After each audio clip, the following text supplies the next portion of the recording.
Did you have a good Thanksgiving, Jesse? Even if it was small.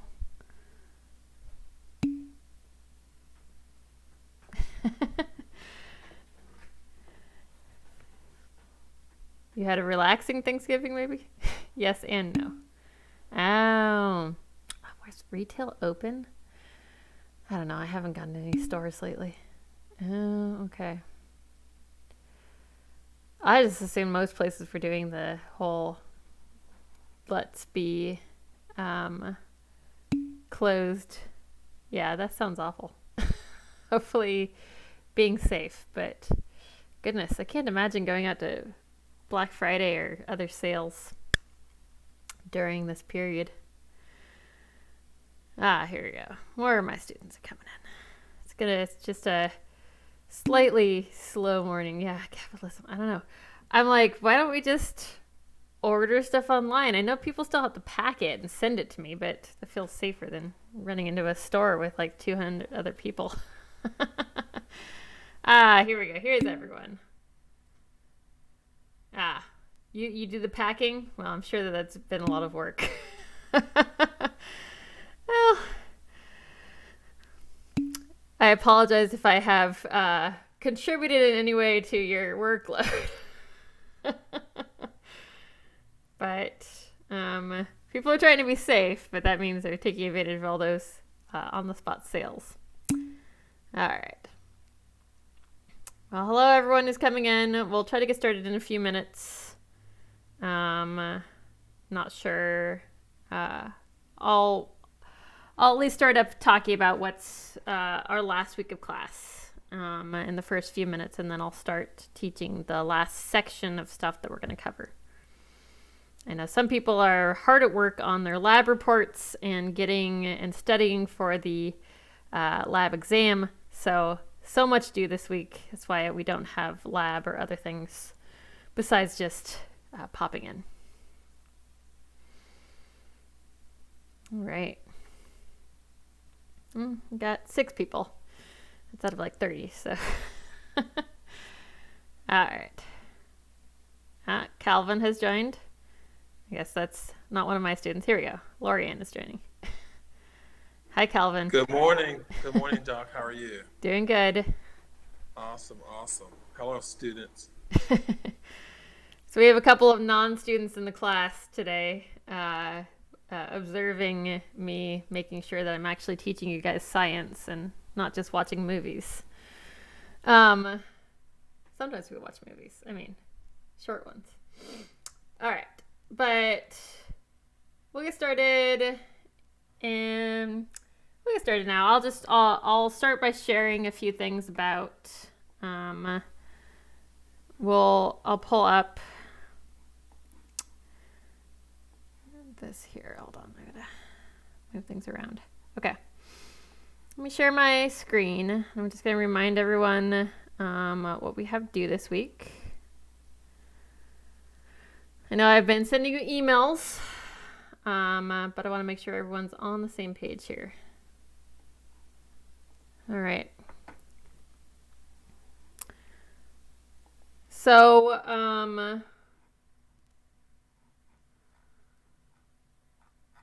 right now, the main things that are due in the lab materials folder, you're going to find that your lab exam number 2 is now available.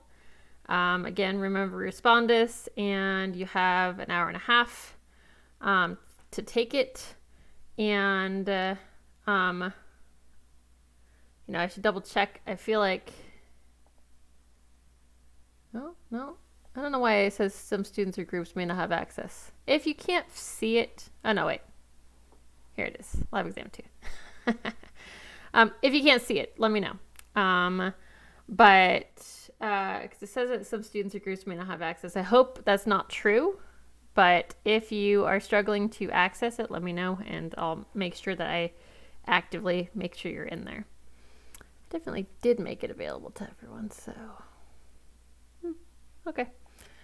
Anyways, and then also in lab materials, you have your lab report due. Again, I do have all of my lab hours available this week, plus my office hours on Tuesday. And tomorrow's office hours are interrupted by a doctor appointment I have. But if you do need to meet with me, just send me an email and we can set up a different time besides the 10 to 12 I have scheduled. So we have the lab report submission. This is the one that you're going to do. Remember, one lab report per group. And I just wanted to say one thing about the lab reports. I've had a couple of questions about this, and I gave comments to people who did submit this. Make sure that for your lab reports, you're not giving me raw data, okay?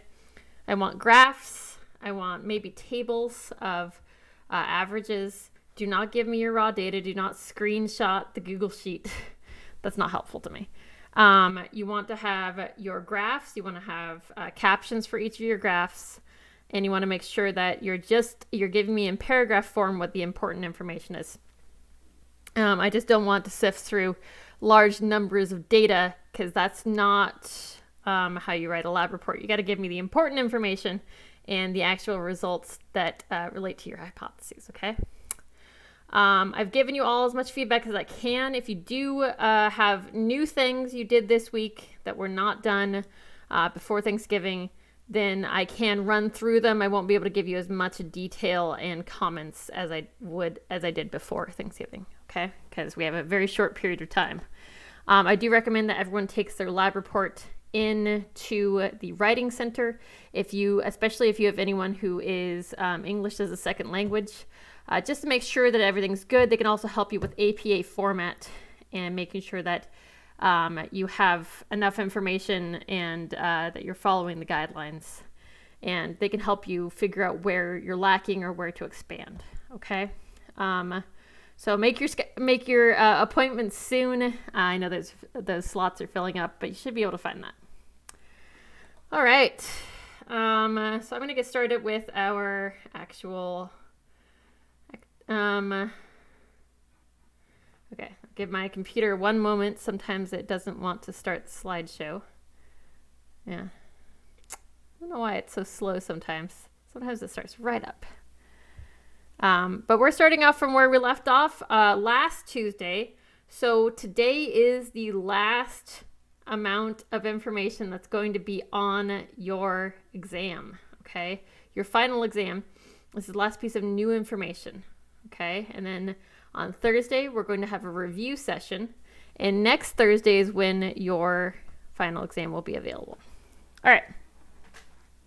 So we talked about commensalism, mutualism. Yes, Leroy. One more question about next week. So, will you be available for any questions, any concerns? I can be. I don't have scheduled lab hours, but you can email me and set up a appointment, and we can just meet. I believe all the office hour times will be open, but generally, I only meet with students who schedule time with me during finals week. But if you schedule time, I can absolutely talk to you, or just send me an email with your questions. Okay, cool. Thank you. You're welcome. All right. So we talked about mutualism, commensalism, and competition. And the last one we're going to be talking about today is consumption. Okay. So consumption occurs when one organism consumes another organism. Obviously, this is a win-lose. The consuming organism is winning. The one that is consumed is losing. Okay. So there's three types of consumption. Obviously affect different organisms in a different way. There's herbivory, when herbivores consume plant tissue, like when an aphid is eating your beans in your garden. Parasitism. So that would be something where parasite consumes small amounts of tissue or nutrients from another organism. This includes mosquitoes and vampire bats and tapeworms and anything else that would take nutrients from the host. Even some organisms that will steal things from others instead of getting their own resources can be considered parasites because they're taking away nutrients and resources. And then predation. That occurs when a predator kills and consumes prey.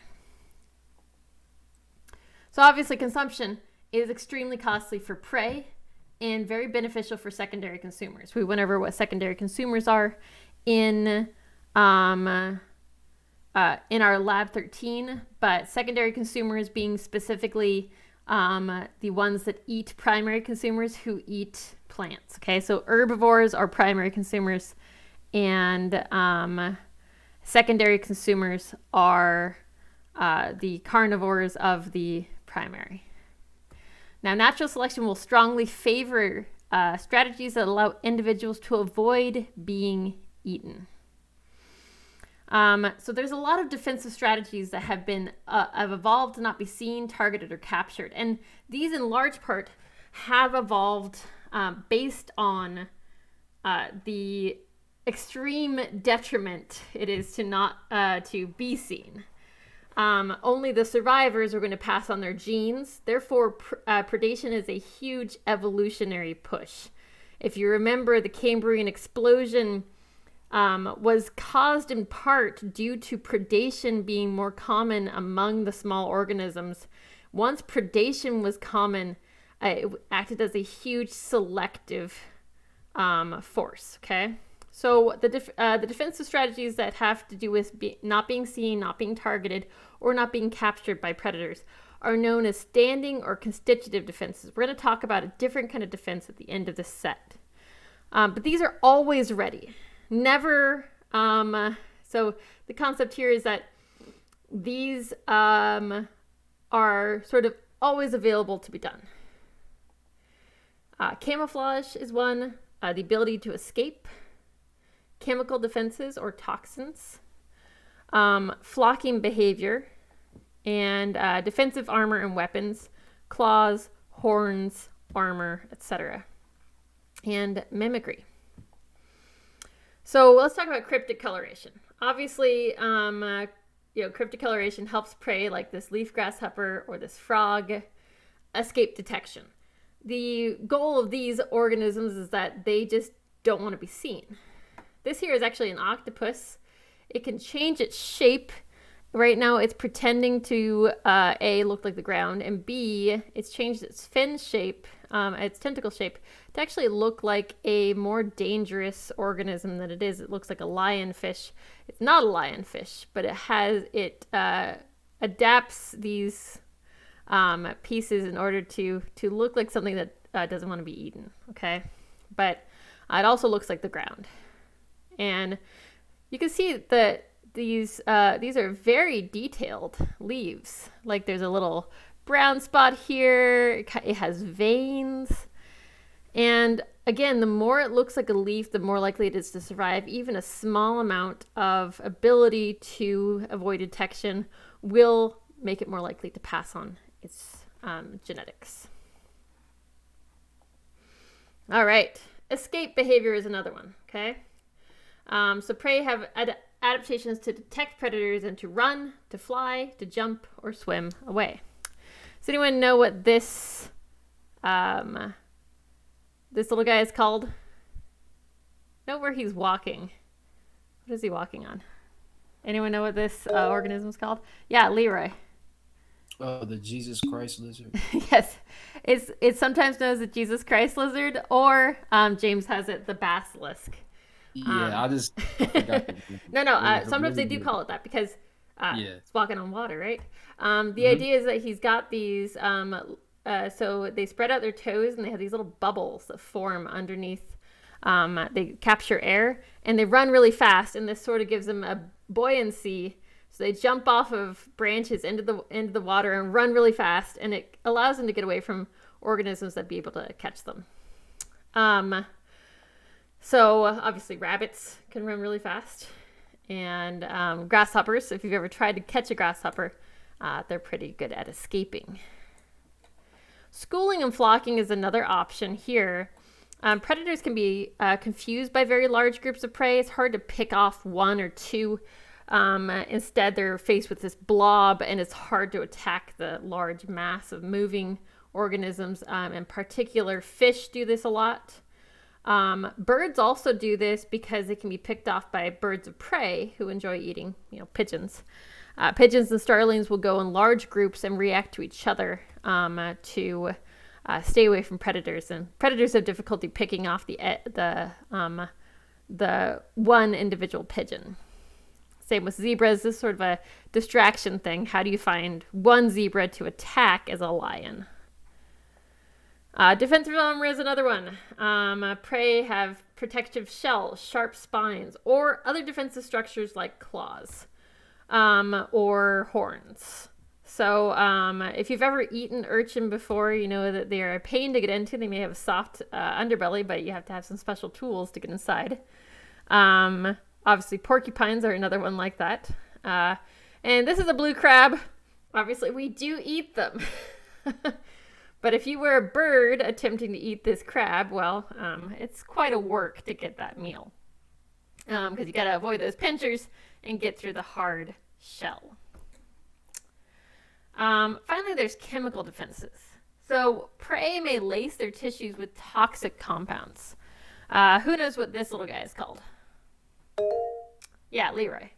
Poison dart frog. Yeah, poison dart frog. They're very brightly colored, in large part because this is an advertisement. They're saying, don't eat me. Look, I'm poisonous. Pay attention. I'm very poisonous. This is a pufferfish. Now, pufferfish themselves also have defensive armor, but if actually managed to be eaten, they do also have poison-laced insides. And then this is a monarch butterfly. Monarch butterflies, as caterpillars, eat poisonous milkweed, and they get poison all through their bodies as adults. Now, they don't eat poison as adults, but that bright color tells other organisms, don't mess with me, right? So aposematic coloration seems like a weird one because it's the opposite of cryptic. But it benefits both the predator to know that this is a poisonous thing. If something ate a poison dart frog, they would die, not just feel very sick. Okay, poison dart frogs are very poisonous. But some of them are just irritants. And so this benefit is for the predator and the prey. And the prey itself obviously doesn't get eaten, and the predator is not poisoned. Now, aposematic coloration invites the possible benefit to copying, warning coloration of another species. Okay, we've talked a lot about deception, but sometimes this is not deception. So this mimicry occurs when one species benefits from closely resembling another species. So there's one kind of mimicry is called Müllerian. It is the kind where multiple species that have a similar chemical defense will look similar to each other. Can anyone think of why a harmful species who is harmful would copy another organism that's also harmful? Can anyone figure that out? Yeah, Anthony. Is it so that it's more likely for them to be like, oh, these colors are dangerous, so in general, a whole bunch of species will be safer? Right, exactly. So this paper wasp has a chemical defense, a very painful sting. So does the bumblebee and the honeybee. And the thing is that if a bird encounters a paper wasp and is stung, then they will also avoid the bumblebee and the honeybee. So Jesse has mentioned the coral snake and the king snake. That's a different kind of mimicry, Jesse, and we're going to talk about that next. Müllerian mimics, remember, they look dangerous, and they're telling the truth. They are dangerous. They actually can all hurt you. So poison dart frogs are all similar colors, or at least bright colors. And these ones have a similar orange and black bright coloration in order to advertise their toxin. Okay? It's okay, Jess, we're getting to that next one. Okay? So here we have harmless prey species. When harmless prey species resemble harmful species, then that is called Batesian mimicry. It's a different type of mimicry, okay? This is a moth. Moths do not have stingers. But look, it looks very much like that hornet we just saw. This is called a wasp beetle. Wasp beetles don't even have piercing, sucking mouth parts. They can't even bite you. Instead, this wasp beetle is, it has the coloration here. And because birds have learned this coloration means danger, they don't bother the wasp beetle as much, which encourages it to continue this deception coloration, right? Then we have hoverfly, okay? So a hoverfly itself is a fly. Some flies bite. This one doesn't bite. It doesn't have poison, at least, and but it has these yellow and black colorations. Again, these all look poisonous or dangerous, but they're not dangerous. So, Jesse, we have scarlet kingsnake and coral snake. We're going to talk about them right now, okay? So, the scarlet kingsnake is not poisonous, okay?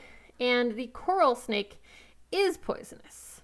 Now, if you ever do live in an area where they do overlap, like in South and North Carolina, you can tell the difference between them because king snakes, they are, the yellow touches the black, yellow on black, friend of Jack. And the yellow touches the red here. Red on yellow, kill a fellow. Red on black, friend of Jack. Okay, so you see that those are separated. But if it's red on yellow, then that is poisonous. They do look very similar besides that. Now, in large part, this is to discourage things that might eat a snake. So lots of things like to eat snakes. Snakes are, good protein. But the question now is, how does this work? Look at the scarlet king snake. This is the, so it lives in North Carolina and South Carolina.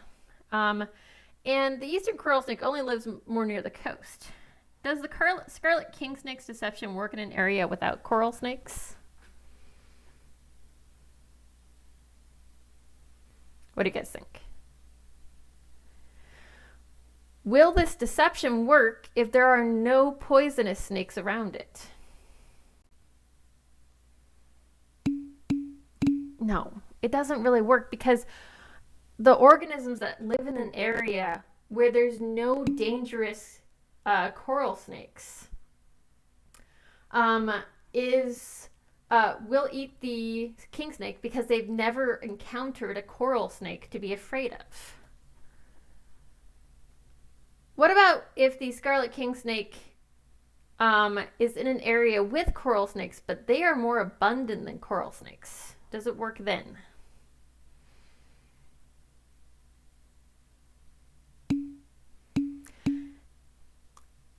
So Anthony's got the right idea. It works, yes, but not quite as well. Because if 3/4 of the time you see a king snake, which is edible and you can eat, and only 1/4 of the time you see a coral snake, you're more likely to take the chance. Anthony has the right idea as well. Deception must be rare. That's my next slide. Have you been reading ahead? All right. Deception only works when it's relatively rare. Okay? If deceit's common, then natural selection favors individuals that can either detect and avoid or punish liars by eating them. Okay? So here's the hog snake here. We talked about this one before where it flips upside down and pretends to be dead. If something can tell it's not dead, then they get a better meal than the ones who avoid every dead-looking snake. So it has to be rare, or natural selection favors the predators who can identify liars. If liars are rare, and normally something that looks like a dead snake is a dead snake, something that looks poisonous is poisonous, then natural selection favors individuals that are fooled sometimes, but are rewarded for honest responses because the ones that are eating them are getting harmed, and the ones that aren't are not getting harmed. Okay. The final type of defenses we'll discuss is induced defenses. So the previous ones we talked about are standing or constitutive defenses. Okay. Induced defenses are defenses that can be constructed if there's danger. Now, there's not a lot of these. It does take a little while for this to happen, but we'll talk about a very common one that has been observed before. There's this interesting consequences to other species and societies, and it means that sometimes you can construct defenses, okay? So what they did was, this is an experiment that was set up. It's shown in your book. So they took these mussels, about 25 of them, and they put them in a tank, and there's no crab in the tank. Now the mussels in this one, they put a crab in the water that was shared with them. The crab could not make it to the mussels, and they fed the crab fish. The crab was not actively hunting the mussels. But what they found was that the shell thickness increased if they could detect the crab. This took a while. It doesn't happen immediately, but if they know crabs live near them, mussels spend more of their resources building their shells. This is called an inducible defense because it's not always true, and you don't have to construct it if there's no predator. You don't have to make your shell thicker if predators don't exist, but this is beneficial. It's efficient energetically to not build a thick shell if there's nothing that can break yours, or to build a thick shell if there is something that can. It's usually slow. Grasses have this same induced kind of defense where grasses can detect chemical markers of a herbivore eating another plant. And these herbivores, when detected by some grasses, will tell the grasses, pull your resources to your roots, and it means that whatever's eaten on the top will not destroy the grass quite as heavily. Okay, so thicker shells and blue mussels are correlated with the presence of crab because the mussels are able to detect that the crab exists. All right, I just stuffed all this information about defenses in your brain. We're now going to play a fun little game. I'm not going to grade you on this, but I want everyone to come and join this, okay? So joinmyquiz.com. You can use another tab on your browser, or you can use your phone. You enter join code 169185, and you're going to, this is like a little review quiz. Sometimes I do it in person, but I thought it'd be fun to do it here instead. Okay, I'll pull it up here. So here we go. I want you guys to sign in here. If you have trouble signing in, let me know, but I need people to join. Okay, here we go. I've started to join. I have Angela, I have Leah. Okay, I'm gonna give you guys a minute, okay? As soon as most people have started, then joined up, then I'll start the game. Okay, so I'll give you a minute to navigate to there. So I see I have 20 participants who are not the observers in the class. So come on, guys. Find the device you want to do it, or open another tab. Okay, you'll still continue to hear me on this tab. So, all right. See a lot of students here. Let's see. I think that we're gonna see if you guys can beat the chair of the biology department. All right. We'll start in just a minute. You guys, one more minute to join. If you don't join, well, then you won't get the fun of competing with your fellow people. This is just 9 questions. It's based on what we had previously done, okay? All right.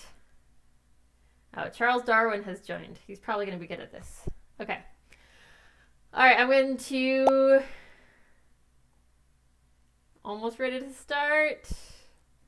All right, like 10 more seconds, guys. I see people are still joining. Maybe like 2 more people to go, or you guys don't feel like participating. All right.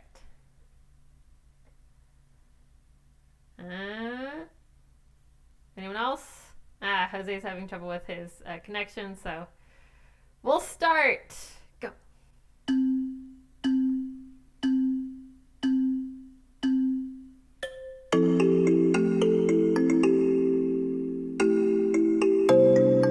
All right. It's loud. Loud over here.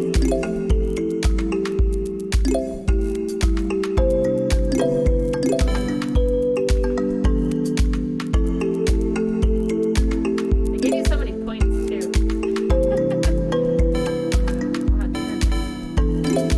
Goodness. Okay. That was really loud music in my headphones. All right. Lorianne and Sean take an early lead.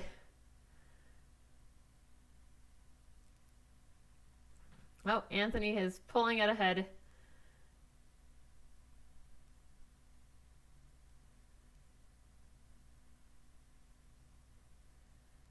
All right. Doing great. It's a race here. It's okay. Don't stress out if you're a little slower. Everyone can still finish. This is just friendly competition here. Oh no, it's only 50% accuracy. We'll have to go through the questions after this.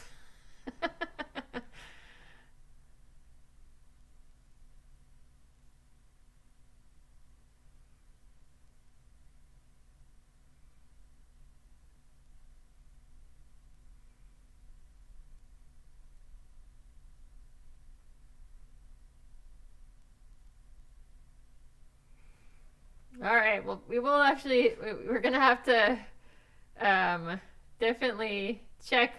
Some people are getting things wrong here. So, all right. We have Anthony. The chair is second. Sean, whoever named themselves Darwin. Oh, Tolu's coming up to the top 5. All right. Oh, James and Lorianne just overtook her. All right. Anthony. Oh, chair is winning. All right, we're getting to the end. Closing in. We're close. We're close. A couple more questions.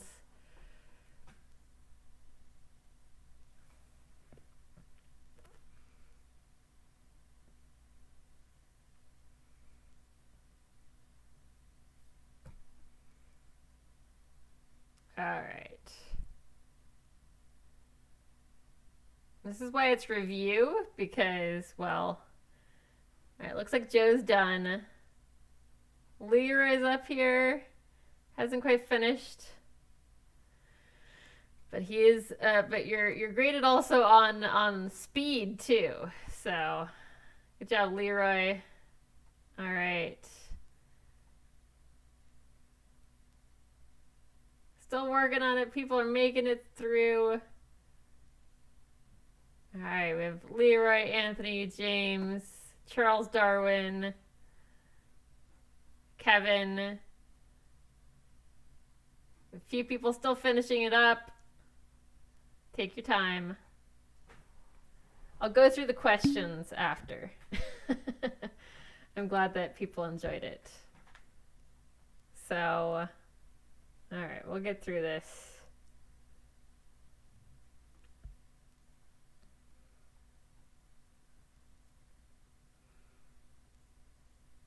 All right, 16 out of the 20 people are done.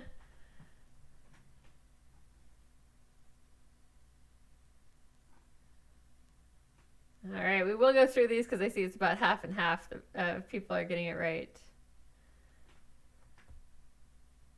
All right. Oh, Luis, catching up. Back up in the top 5 now. Joe, you were too fast. Too fast.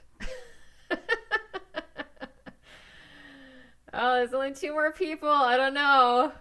Luis is done.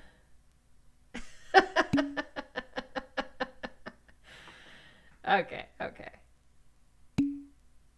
We did good. I will go through the questions, okay? It looks like we have a couple people who didn't quite finish. But if you slowed down or didn't answer it, it's okay. All right, almost there. Like a minute longer for the last few people to finish up. Come on, Praise and Gazal. You only got 2 more questions. I don't know which one is which here. Oh, there we go. Praise is done. Oh no! I tried to activate your power up. I don't know how the power ups work. That's why when I first started teaching and I used some of these, I had it graded, and it was no fun. It was more stressful for everybody when it was graded. Okay. Let's go through the questions. 2 more people who are trying to finish, but that's okay. All right. Here we go. Let me walk through. We have about half and half that got this right. Remember, poison dart frogs are brightly colored. If they're telling the truth, it's aposematic, okay? There's no Batesian coloration. They're not mimicking. Remember, Batesian is when they are not poisonous, okay? Deceptive. This is not deceptive. They are telling the truth. Not cryptic. Opposite of cryptic, okay? All right, the non-venomous king snake bears a striking similarity to the venomous coral snake. That's Batesian, okay? That's Batesian. Malarian was the one where they're both poisonous and they're mimicking each other. All right. The possum falls into a coma-like state, emits corpse-like odors. We just talked about deception, okay? This is a deception defense where you deceive someone else. Deception has to be rare. If everyone knows the possums play dead, then it's not going to be as good of a defense. All right. Okay, most of you guys got this one. This was a chemical defense. The blood that it shoots out of its eyes, gross, is when this... so he has a cryptic defense too. He's brown. He probably also has defensive armor. But the actual blood defense is a chemical defense. All right. A lizard species is slow and non-poisonous. Okay, so for this one, probably what's happening in this one is that I gave a couple of options, and I said people could do both of them. I think it was marking you wrong if you only chose one, but you could have been correct, okay? So what did people say for this one? What were the kind of defenses that might be a good adaptation for it? Slow, non-poisonous lizard species.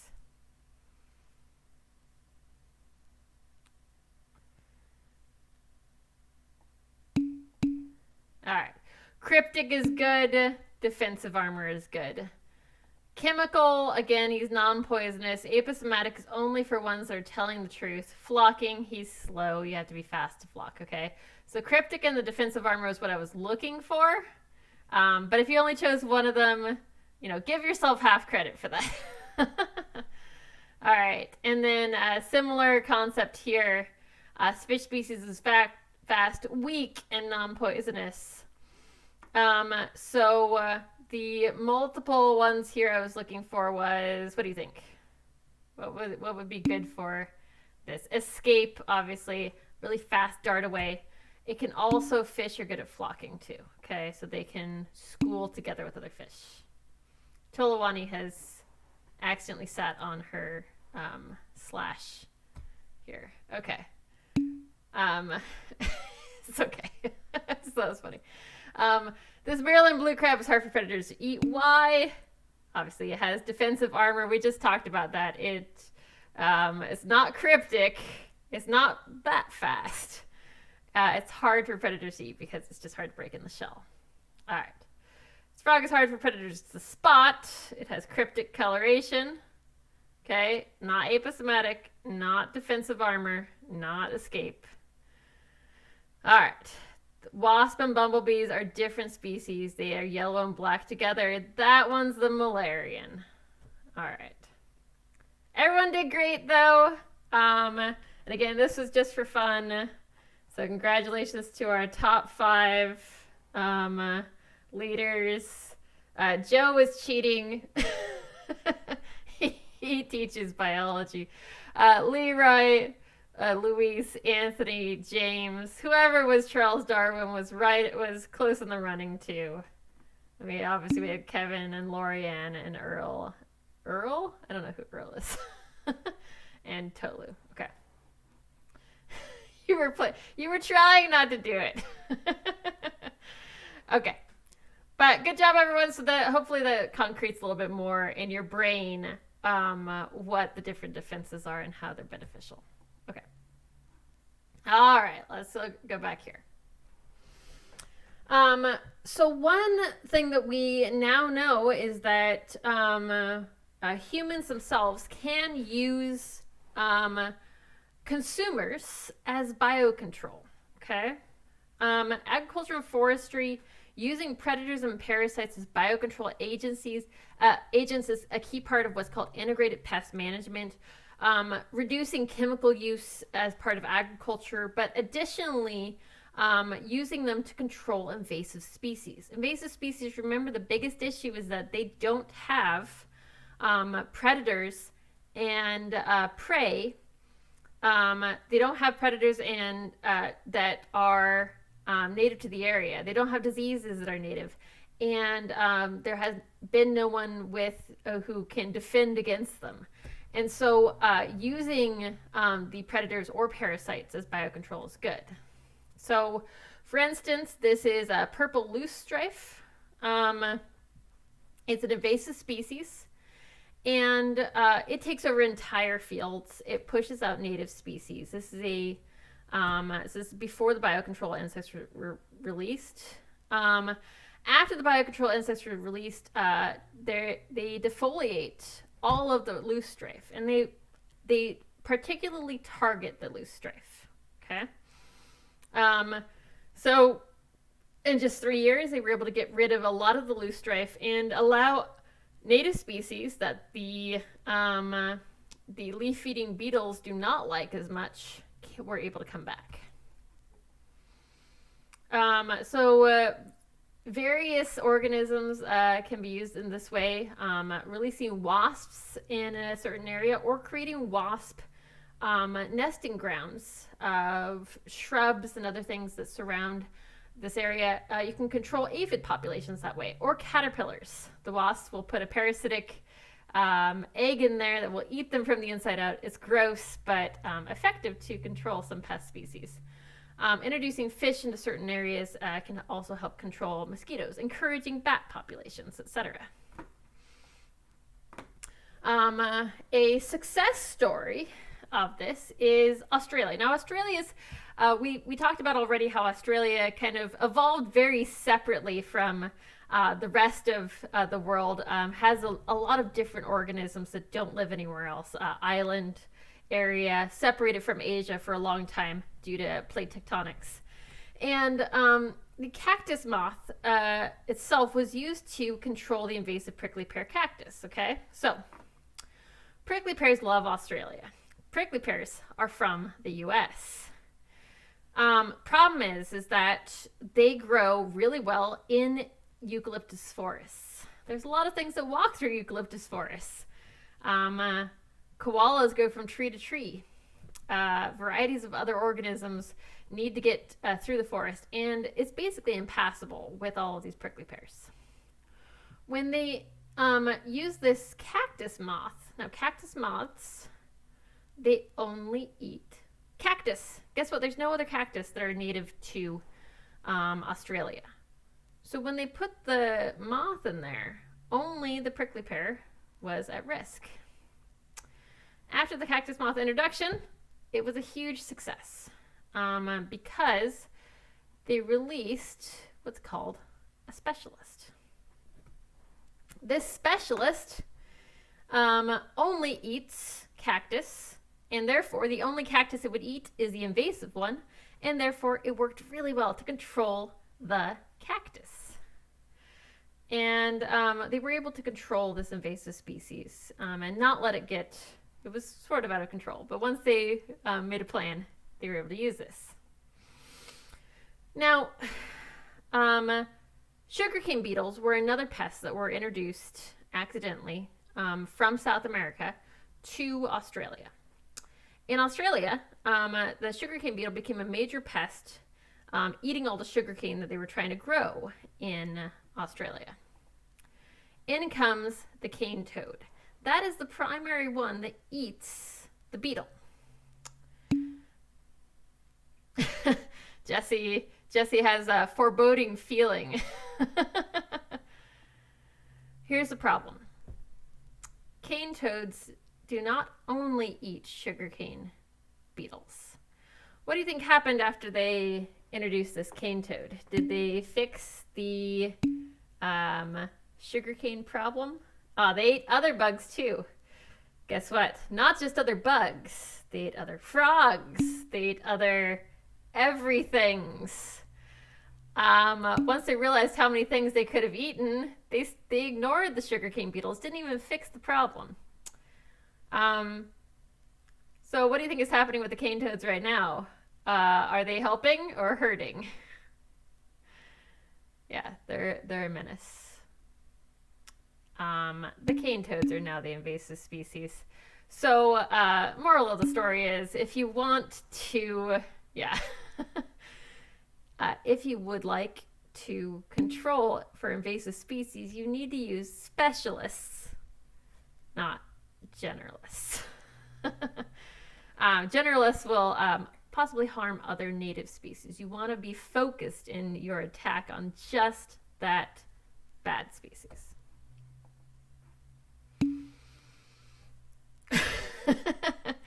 Yes, the toads, I mean, they don't care, right? It's a mating season for them. All right. So consumption is an agent of natural selection, though. Remember that I said that it was a big push. The reason why things develop poison. Ariana wants to talk about the toads. Is there something that will get rid of the toads? They're working on it still. Cane toads are still a problem in Australia. So cane toads, they're experimenting with some targeted pathogens, and also with poison that specifically targets those. But no, they haven't figured out a good biocontrol agent. They've got to find a pathogen that only attacks that and doesn't endanger native frogs, which can be difficult. Still working on it. Still a problem. So consumption itself is an agent of natural selection. I introduced this before, but when consumers and prey interact over time, what's called a evolutionary arms race happens, right? So the idea is that there's coevolution. We discussed this briefly when we talked about the bees and the so we had bees and the hornets. Japanese hornets, the murder hornets, as they've been called. But the Japanese hornets don't kill off Japanese bees as quickly because Japanese bees have developed a defense, because there's a lot of pressure, if you have a violent predator, to evolve a defense. There had been no time for other bees to develop the same defense of smothering the hornets. So consumers will evolve traits that increase feeding efficiency. They're able to catch better, able to bite and kill faster, okay? In response, though, prey evolve traits that make them unpalatable, develop toxins, or elusive. You can't find them. And again, they're not developing them, like they're not all meeting together and saying, okay, we're gonna fix this. Instead, it's just that the ones that survived better either didn't taste as good or were harder to find. And then they pass on their traits, and they pass on their traits. It's a huge influence on natural selection on those prey, okay? Selection then favors consumer traits that counter the prey adaptation, and it goes back and forth and back and forth and back and forth. I had mentioned before that monarch butterflies. A, they taste bad. B, they have an unpleasant toxin that makes the birds that eat them have a pounding heart and feel very sick and vomit. So birds avoid them after having a small taste.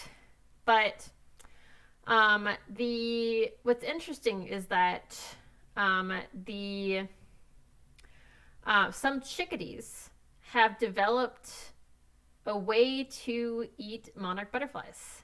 It's behavior, and they will go and they will taste the monarch butterflies, just nip at their abdomen. If they taste bitter, they do not eat them because that means that they have a lot of the poison in them. But some milkweeds have varying levels of toxins. So some caterpillars are less poisonous, and therefore the butterflies are less poisonous. So they only eat the ones that don't taste bitter. And this allows them to avoid the poison. But so this selection is favored because the chickadees were hungry, and the ones that were able to find food, even in the midst of poison, were the ones that survived. Okay, so on and so forth. Okay. This is a major driving evolutionary force. Again, one of the main things besides presence of oxygen that caused the original Cambrian explosion. It actually doesn't kill the butterfly. The butterfly gets a wound and can usually recover from a small nip. Some of them may not fare so well, depending on how hard the chickadee bites them. Some butterflies don't do that great with. It depends on where it's bitten. Okay. So again, this is an evolutionary arms race. Remember I talked about the crabs creating that inducible defense. The crabs will attack the mussels, and mussels in response will induce a defense to thicken their shells. But the crab is also a natural predator of the snail. So this crab can crack open this snail shell. Now, natural selection will favor snails with thicker shells and spines because the crab can't crack them open and kill them. But that means that now there's no tasty food for the crab, easy food. So the crabs that have bigger claws survive better. And then natural selection favors shells with even thicker shells and spines. Crabs evolve bigger shells, and it's literally an arms race. They're literally creating bigger arms. And so this happens with any predator-prey relationship. So gazelles are some of the fastest organisms in the savanna. Their primary predator is the cheetah. The answer to why are cheetahs fast? Because gazelles are fast. Why are gazelles fast? Because cheetahs are fast. Because they're affecting each other's evolution. So here's this overview of commensalism, competition, consumption, and selection, and the impact on coevolution. Okay, so this is just a little review for you. I'm not going to go through each one of these again. We already covered that mostly. All right, community structure. So this is interaction among many species. Now, we've covered this in more detail in Lab 13. You've already been graded on that, but we're going to review it in detail in class as well, just to make sure everyone understands what's going on. And maybe this will help you also on the lab exam where you're tested on this, because you have to understand how the different cascades of impacts happen. Okay? So 4 key attributes to community structure: how many species interact together.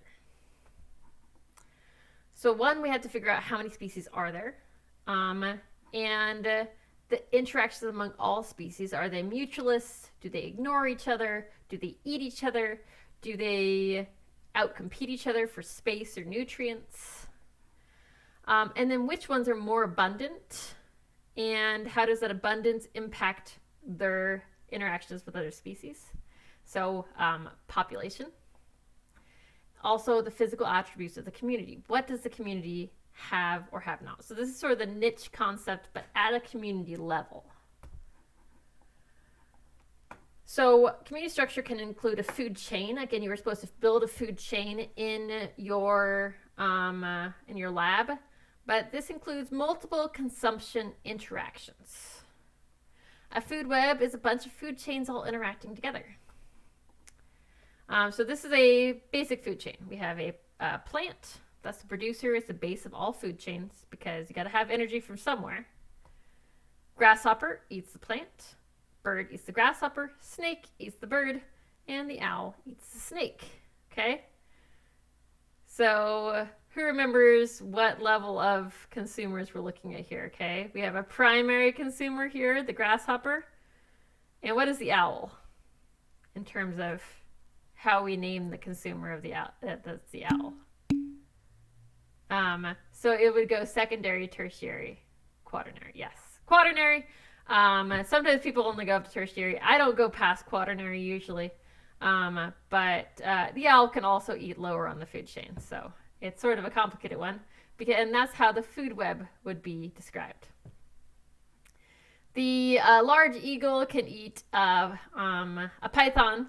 It could eat young wolves. It can eat rats. It can eat frogs. It can eat thrushes. Eagle's the top of the food chain here. But the wolf can eat rats. The wolf can eat thrushes. The wolf can be eaten by the python. So there's a variety of things that happen here. Again, note that one of the key things here is whenever something is pointing to an organism, its energy is going towards it. Frog is eating the grasshopper. It's pointing to the frog. Grasshopper's energy goes to the frog. Butterfly's energy goes to the frog. Fruit fly's energy goes to the frog. But its energy goes to the python and the eagle. Okay? So again, one thing about the food webs, and this is what you may have been docked on your actual assignment for Lab 13, is if you had separate food chains that weren't interacting. The key here is that food chains are less complex. If you make a food web, you want to be able to be clear that the lion is eating these 3 different things, which are potentially eating these 3 different things. Some of them exist on multiple tertiary levels here. They can eat at multiple levels. The warthog in our lab ate both small mammals and roots and berries. Okay. And so community structure can be influenced by a variety of things. Okay. And one of the ways it can be influenced is through what's called bottom-up control. Abiotic factors like nutrients and sunlight can determine the abundance of primary producers. Okay. So a drought, a prolonged rainstorm, etc., can influence the primary producers. How much is the primary producers going to create? And that's based on that, but it's also based on above it as well. So when the structure and the health of the ecosystem, health of the community, is based on the bottom of the ecosystem, that's called bottom-up control. And this happens a lot. Plants really do determine a lot of the community structure, because if something can't eat the plants that are able to live in that area, then that organism won't live in that area. Okay. Removal will cause a dramatic change in structure. Bottom-up control is more dramatic here. A top-down influence is when consumers at any level affect levels below them and also levels above them. But top-down influence usually is focusing on something at the top being impacted, and that affects all the levels below. So the keystone species is something that has a much greater impact on the distribution and abundance of the surrounding species than others do. For instance, if we look at the previous food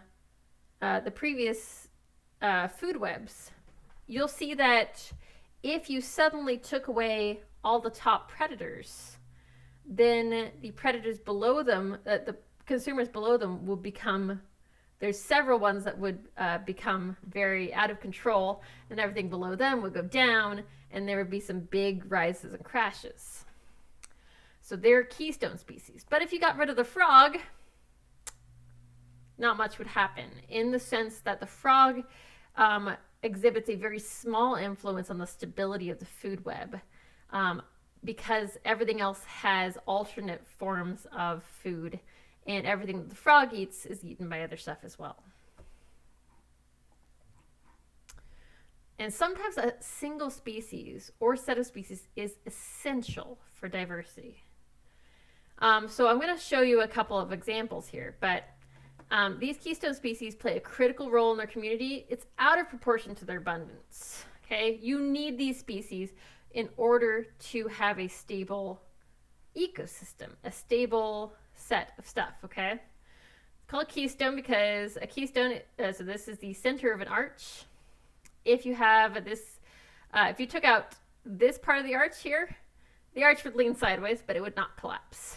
Take out this spot, the entire arch collapse. It needs that keystone structure to it. So one of the main things I like to talk about is the kelp forest. Kelp forests are benefited by otters. Otters do not interact with the kelp much except to use it to, they live in the kelp forest. But the key thing that the otters do is keep the kelp's predators at bay. So this is a healthy kelp forest here. Happy and healthy, and provides areas for fish and organisms to live and food for a lot of things to eat. This here is what's called an urchin wasteland. If urchins attack and eat the kelp, well, no one can have an ecosystem. Basically, they destroy the ecosystem if they are out of abundance. If there's tons of kelp of urchins, then the kelp forest is literally destroyed. If something's keeping the urchins at bay, which the primary predator of the urchin is the sea otter, the entire ecosystem is healthier. There's very few sea otters, but they can eat enough eat enough urchins to prevent the collapse of the kelp forest. So, let's explore this a little bit more with the sea otters, and we can see what happens here. Okay, so if we remove the otter from an area, top predator, it goes down. What happens to the herbivore that the predator was eating? What does its population do? Up.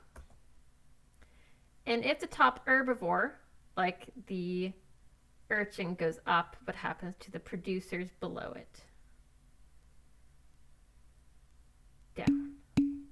Okay, so that's what's happening in the sea otter setup here. Okay, if sea otters are present, you have a healthy ecosystem. There's a few urchins, but they are kept at bay, and you have a very heavy distribution of the kelp forest, and this is in California. Get rid of the sea otters. The urchins will destroy it. And remember, we talked about this with mussels too. If all the starfish are gone, then the mussels will take over the entire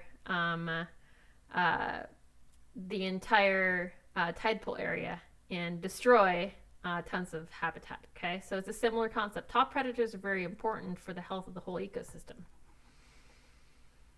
So a natural experiment actually happened to show this. And so this is something that I had asked you to do as part of the Lab 13, is to take these disturbances and talk about the effect on the entire food web. If it was affecting the top predators, mainly, you should have seen an up, down, up, down. A lot of people were just talking about vaguely stuff, but you had to figure out what was the actual, did you have a keystone species in there, and how was it affecting everything else? Not just, it's bad for plants, so it's bad for everything else. That is sort of a vague thing. But if you actually saw that the predators were being affected, then the rest of them were also affected, okay? So, Yellowstone wolves were hunted to extinction and reintroduced in 1995. Elk and deer are their main prey. Elk and deer's main food is young aspen trees. So which population went up after introduction? If you put Yellowstone wolves back in 1995, what do you think happened to the elk and the aspen? Which one went up? Which one went down? Aspen went up.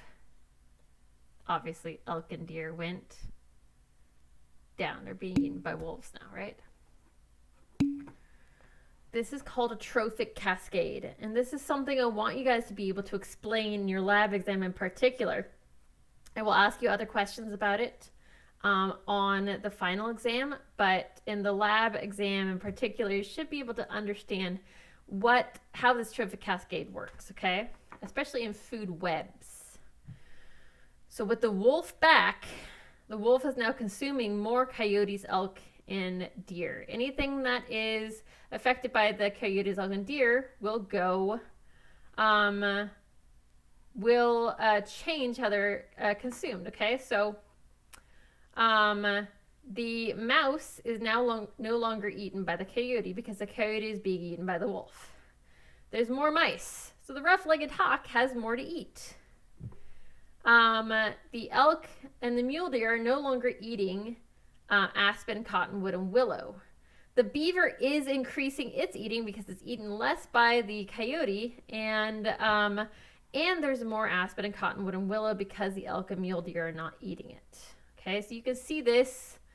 If this is up, these are down, these are up, and because it's a complex thing, these are up but also down a little. These are up but also down a little. And so food webs are a little bit complex in the way it works, but effects can be seen 2 or 3 links away from the first one that was impacted, the wolf. So bottom-up cascades generally happen when an environmental or human impact drastically increases or decreases plant growth. What might cause a bottom-up cascade?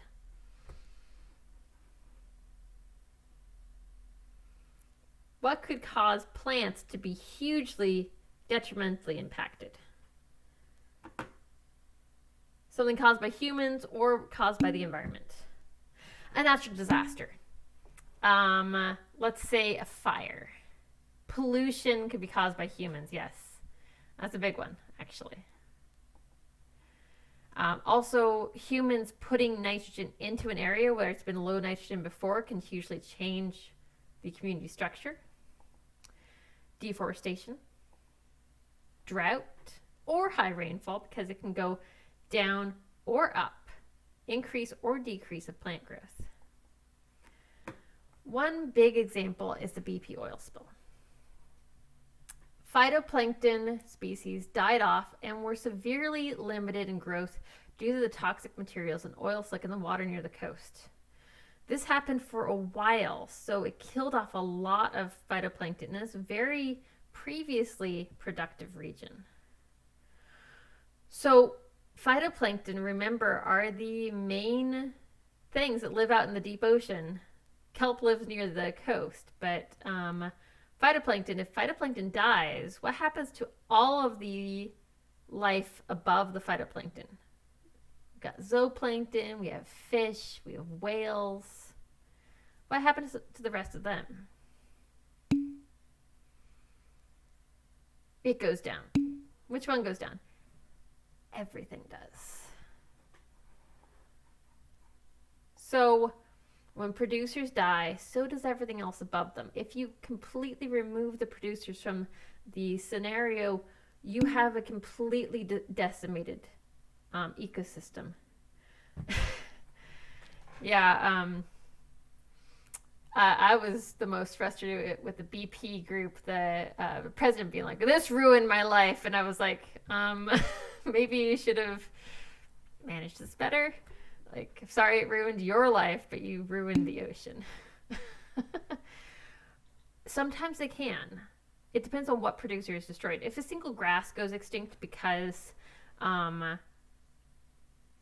an environmental effect, if other grasses are able to come back, but if it's something that kills off all the grasses, like a fire or pollution, like a BP oil spill, phytoplankton is the only plant that lives out there. You don't have another plant that survived that. And therefore, if everything dies, then all the others die above it, okay? You've destroyed the flow of energy.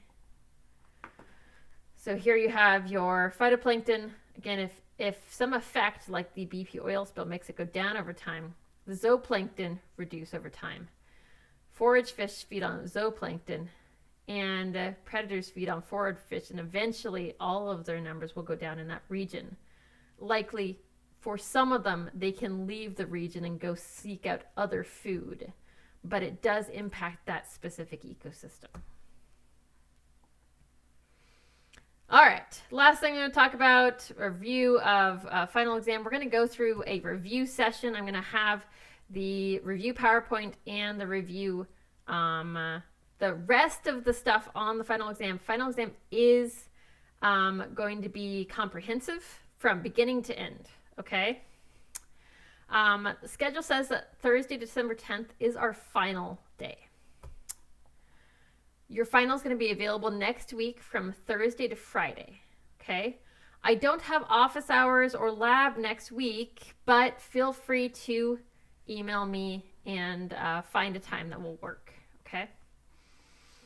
If you cannot take it in that time, you look at your schedule and you realize, oh man, I wasn't able to be around on Thursday and Friday. I'm actually completely gone. Let me know ahead of time. I can give you the exam earlier, but only if you request it soon, okay? I can't give you the final exam after. If you miss the final exam, even if you were passing my class previously, I cannot re-give it to you, okay? And if you were doing well in my class before, you would get an incomplete, but you'd have to then complete the final pieces after then. And so you may face an incomplete and finishing up next semester instead of just a few days. This can impact your graduation period. So make sure that you are paying attention to what you need. And tell me what's happening. I am sympathetic and will help you as much as I can to make sure everyone can take the final exam. If something catastrophic happens, you are unable to take it at that time, I will give you an incomplete or open it up for a very short period of time on Saturday, but very short. The concept here is that you have to tell me ahead of time. And if you don't tell me basically by that next Monday, I can do nothing for you. Okay. So you have to tell me. If you need to take it before, tell me soon. And yes, you can take it before, but only by special request. Okay. I'm not just going to open it up sooner. All right. And that's all I have. Again, if there's an emergency on Friday and something happens, tell me as soon as you can, and I will help you. Okay. All right. So that is it for class today. What's going to happen is, again, I'm going to stop the sharing for a moment here. This was the last piece of information that is on your exam. Okay. Anything else that's part of, again, you have a homework that is based on something we didn't make it to in class as extra credit this week. You have your lab exam, which just became available today. That's due on Thursday. You have on Friday your lab report, your final lab report is due. Remember, it is group graded. One person turns it in with everyone's name. And I am taking into account all of the peer reviews that you sent me. I made notes for if someone was saying that there was maybe an unequal work or that someone wasn't contributing. I will be paying attention to what happens as part of that and grading you about that. If you have a bad lab report, but everyone worked really well together and you guys had a good cohesion here, then you may get points for effort. Okay, so I'm going to do my best to be as fair as possible. That's my main goal, is to get those graded next week. I'm hoping that everything will be graded next week before you actually take your lab, your final exam. So you have the information of what do I need to get on the final exam to get the grade I want. Perhaps you're already at the A level. You do have to take the final. Everything you learned this year will be on the final. Not necessarily all the lab pieces, but all of the concepts will be covered. Yeah. So hopefully that will be good. Thanks, Joe, for being here. So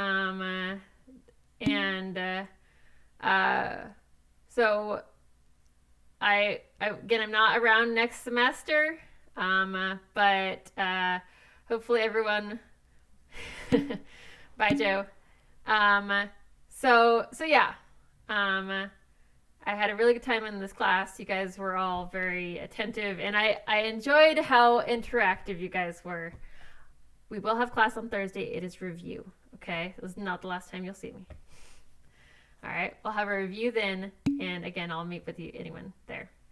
I teach 1140 in other semesters. If you missed the announcement, I'm pregnant and expecting in February. So I'm not here next semester. I will be here in the last part of the summer semester. Okay, that's the current plan. So I may teach in 1140 or in 1130 then. Still figuring that out. Okay? All right. I'll talk to you guys all soon. Thursday, be there for a review session, okay? And let me know if you need anything for your lab report or come to lab periods, etc., and I'll talk to you about that. All right. And I do have office hours at 1 today if you need me. All right. Hopefully Angela and Kevin can get connected. All right. See you later.